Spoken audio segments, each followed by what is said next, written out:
Hello friends, welcome to my new blog. আজকে যাবো হচ্ছে আমার ফোর হুইলার নিয়ে, সবাই মিলে যাব। এখন দুপুর 2টো বাজে, সবাই রেডি হয়ে গেছে, তাই গাড়ির এসিটা চালিয়ে দিই। প্রচণ্ড গরম, তাই গাড়িটা ঠান্ডা হয়ে যাবে। অনেকটা দূর যেতে হবে। চলো, সবাই চলে এসছে, গাড়িটা নিয়ে বেরোই এবারে। এখান থেকে যাব হচ্ছে কোলাঘাট, কোলাঘাট থেকে যাব হচ্ছে খিরাই, খিরাই থেকে যাব হচ্ছে কংসাবতী ড্যাম, তারপর ওখান থেকে যাব শালবন। ওখানে একটা বিয়ে বাড়ি আছে, তাই ভাবলাম ঘুরতে ঘুরতে যাবো, কি বিয়ে বাড়ি অ্যাটেন্ড করবো, করে তারপরে রাত্রিবেলা বাড়ি আসবো। হাইওয়েতে গাড়ি চালাতে আলাদাই মজা লাগে। টোটাল ট্রাভেল করবো আজকে 270 থেকে 80 কিলোমিটার মতন। তো এই কোলাঘাট পৌঁছে গেলাম, কোলাঘাটের ব্রিজ, তারপরে যে হোটেলে আমরা ঢুকি সেই হোটেলেই ঢুকবো। এই দেখতে পাচ্ছ, দীঘা যাওয়ার সময় এই হোটেলেই একটু রেস্ট নিয়েছিলাম। এত গরম হচ্ছিল, কোল্ড ড্রিঙ্কস খেয়ে ওখান থেকে বেরিয়ে পড়লাম। বেরিয়ে যাব খিরাইয়ের দিকে।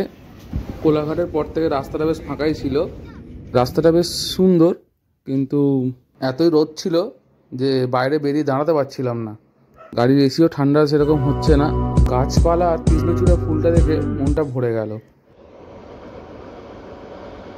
দেখো এই সেই খিরাই, সেরকম ফুল কিছু ছিল না, সব গাছপালা এখন সব লাগানো হয়েছে, সবে ফুলের গাছ।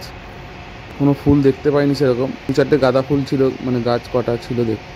এখান দিয়ে গাড়ি ঘুরিয়ে তারপরে আবার হাইরোড ধরে তারপরে এলাম আবার হচ্ছে কংসাবতী ড্যামের দিকে, যেটা মেদিনীপুরে। এই রাস্তাটা বাইক নিয়ে আসা যায়, যেহেতু ফোর হুইলার নিয়ে এসেছি তাই রোডে রেখে আসতে হলো। 2 মিনিট মতন হাঁটতে হলো এই রাস্তাটাতে। এসে একটু টাইম কাটালাম, তারপরে ওখানে দাঁড়িয়ে ভিউটা খুব সুন্দর লাগছিল। সূর্যের ভিউটা বলো, তারপরে তোমার ড্যামের ভিউটা বলো, তারপরে হচ্ছে পুরো চারিদিকের ভিউটা খুব ভালো ছিল। আর ছোটো ছোটো বাচ্চারা মাছ ধরছিল, তারপরে বড়রাও মাছ ধরছিল ওখানে। তো ওখানে বেশ ভালো লাগছিল ওখানটা।